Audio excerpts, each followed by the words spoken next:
See, dirt is necessary for growth and development. Dirt builds character. Dirt gives you the push-through factor. Dirt makes you come with it when you don't feel like coming with it no more. And you get dirt in a lot of different ways. All of y'all that had dirt thrown on you. And dirt ain't always what you want. It's somebody talking about you down on your job. It's somebody accusing you of something that you didn't do. It's somebody telling you you ain't gonna make it. It's somebody sharing information about you that ain't true.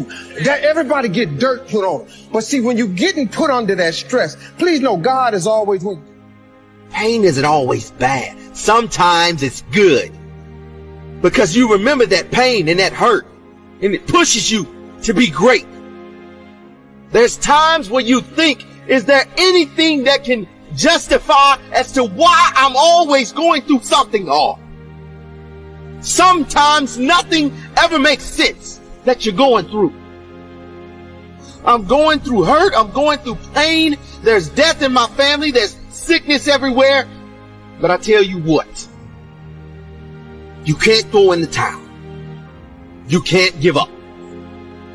It just means it's time for you to fight harder. It's time for you to stand tall. Lift your head to the sky and say, I will overcome this. I will fight back. There's always something good that can come from bad. Why would you live a life with a negative mindset, with a negative attitude, when this life is great and you can become someone great just by the way you think, act, or react to things that happen to you? Everybody fundamentally has the same reality that you have, but we all don't react the same to things that happen to us. Deep down inside, there's greatness in each and every one of us. It depends on you if you find that greatness. But I tell you what, it's inside of you, and it's burning to come out. When you're working on a dream, at some point in time, a transition takes place. And the transition is what you are becoming in pursuit of the dream. Because even if you don't get the dream, you become such a strong and powerful person. It will so change your life, you can look at something else and say, well, I think I'll go do this then. Because you've now developed yourself in such confidence and such competence in how to deal in the arena of life that you can move into another area and not miss a beat. Once you begin to discover who you are, then you really realize how you have been given authority and dominion over everything on the face of the earth, including all the dimensions of your life. But you can only do that through the struggle of life. And most people avoid the struggle. Most people go through life avoiding pain. And when you go through life like that, something in you dies. Something in you that you never activate is lying dormant in there, that you never get a chance to call on because you have not challenged yourself. Every value in life must be paid for. And those that pay are the ones that get it. It says those that give, receive. Someone says, I wish to receive, I wish to receive. You don't have to concentrate on receiving. Just become a good giver. It says those that search will find. Someone says, well, I need to find some good ideas to help change my life for the future. Then to find good ideas, that doesn't come because you need them. It comes because you search for them. If you want good ideas, you got to go after them. You got to go to the class, you got to go to the workshop, you got to go to the training, go to the book, right? You got to go to the journal, right? Go where good ideas are being taught, go searching, go looking, because good ideas are not going to be wasted on those that are not seeking, searching, well prepared. So, prepare yourself to be ready for fortune when it comes, to be ready for challenge when it comes, to be ready for opportunity when it comes. Opportunity comes along and passes by the person that is not well prepared. How could my ideas be more powerful? How could they be sharper, more clear? How could I reach some people next year that I perhaps can't reach this year? I haven't reached deep enough into my own soul to affect some people.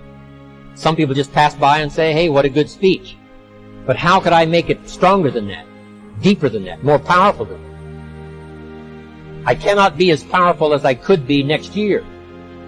You know, you can't go to the 10th grade in the 5th grade. You just got to go through the grades. But the more you are prepared, when the 10th grade finally comes, now you can cash in and get 2 times, 3 times, 5 times more value from it by being prepared. Until you have had the taste of finishing, you will not respect yourself.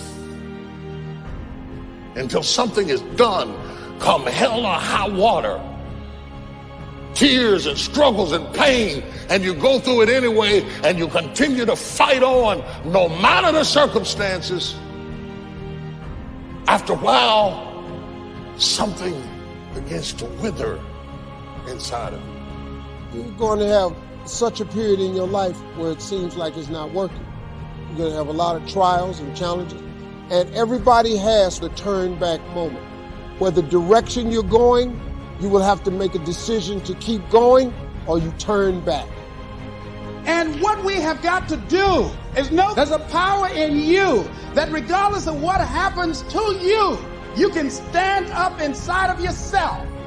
I think that's what the poet meant when he says, out of the night that covers me, like as a pit from pole to pole, I thank whatever gods there may be for my unconquerable soul. You have an unconquerable soul. See, some people quit because things are out of control. The moment you get in something where you don't get your way, or it's bad conditions or bad circumstances, the first thing the immature mind says is, this is ridiculous, I quit. I never will forget. I had a friend of mine who was much older than me, who was going through a real tough time in his marriage. I told him, you ought to get out. I watched him suffer so bad, I thought you ought to quit. He was so lonely that he got a dog and named it Friend. And I watched him take so many blows in his heart, in his masculinity, that it was so hard to watch. I wanted him to divorce her so I didn't have to see it. He stayed, and things got worse. And then sickness came in, and then it got really bad. And he stuck it out to the end. I mean, to the end. And I was at the funeral, and I remember thinking, you finished. You went all the way to the end. Better and worse and sickness and health. You went through all of that stuff. It was amazing to see somebody who finished. The danger of living a life of incompletes. Nobody can count on you to stay. Forget winning. Just stay. You don't have to be a superhero. Just stick it out. To endure. They used to come in my office and say, I'm leaving him because he's beating me. I'm leaving him because he's homicidal. Now they come in my office, they say, I'm leaving because I'm not happy. Who told you you was gonna be happy? Who do you know in your life that is happy all the time? To the person who keeps quitting, you have to live with that infection that you carry, that propensity to never finish. Are there any fighters in here? I fought my way up. I fought to get to work. I fought to stand. I fought to carry on. I fought to love. I fought to get out of the bed. I fought with my fears, my anxieties, my insecurities. I fought with haters, backbiters, and betrayers. And many times I laid in the bed, I couldn't go to sleep because I was fighting with myself. I fought a good fight. You might not have seen it. You saw the glamour. But let me show you what you didn't see. I fought to do that. I lost a lot of stuff. I lost a lot of friends. I lost a lot of courage. I lost a lot of money. Down on my knees, I was still believing. Lonely, I was believing. Betrayed, I was. Touch three people and tell them, keep the faith, keep the faith. If you lose a job, keep the faith. If you bury your child, keep the faith. If you have to move in with your mama, keep the faith. If you have to catch the bus, keep the faith. If you get sick, keep the faith. If you got heart trouble, keep the faith. You might not get a new heart, but you got to keep your faith. Just keep walking, keep praising, keep thanking. That's when the miracle is going to take place. You can't go by what you see, go by what God promised you. My business is still slow. Keep on walking. These people at work are still not treating me right. Keep on walking. God sees your obedience. He hears you praising when you could be complaining. He sees you stretching when you could be shrinking back. As you keep walking, you're going to see God show out in your life. When you prove to God that you're going to do the right thing even when it's hard, then you're going to see God do awesome things in your life. Don't talk yourself out of what you know God is telling you to do. Sometimes it seems ordinary. You're asking God to promote you. He's saying, get to work on time. You're asking God for healing. He's saying, eat healthier, exercise, get more sleep. It doesn't have to make sense. That's what faith is all about. Faith makes room for provision. You can't wait till it happens. You have to make room for it when you don't see any sign of it. You have to talk like it's on the way. Think like it's on the way. Are you missing your miracle because you're reasoning everything out? You're looking at it all in the natural? God is supernatural. After Moses died, God raised up Joshua to lead the Israelites. The earlier generation never made it into the promised land. Now the children of that generation had grown up. They were headed to the promised land, but they had to cross the Jordan River. The problem was, it was the rainy season, and the Jordan was in flood stage, with violent currents rushing down from the melting snow. Joshua was familiar with this type of scene. He was there when Moses held up his staff and the Red Sea parted. When these 2 million people came to the Jordan River and saw how swollen it was, they didn't want to have anything to do with it. I can imagine Joshua did like his mentor Moses. He held up his rod and said, Lord, please let these waters part. But nothing happened. God promised Joshua, as I was with Moses, I will be with you.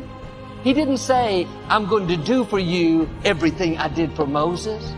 There's a distinct calling on your life. You don't have to copy someone else, try to be what they are. Walk in your own anointing. Walk in your own calling. Joshua had to make a decision. Are we going to turn around and go back, or are we going to keep walking? Joshua's attitude was, we've come too far to stop now. Instead of turning back, he told all the people, let's keep walking. I can hear them say, excuse me, Joshua, do you not see there's a violent, raging river? There's nowhere to go. Joshua acted like he didn't hear them. There will always be people that try to convince you to turn back. You have to do like Joshua and have a made-up mind. I'm going to keep walking. I'm going to become all I was created to be. They looked back at Joshua one last time, thinking surely he's going to retreat now. Joshua answered with 3 simple words, keep on walking. The scripture says, when their feet got wet, suddenly the waters begin to push back. Miracles happen when there's obedience. God doesn't give us all the details. May not happen like you've seen happen with your family. Like Joshua, every circumstance may say, it's not going to turn around. Go back. You'll never get well. It would have happened by now. Don't believe those lies. Keep walking.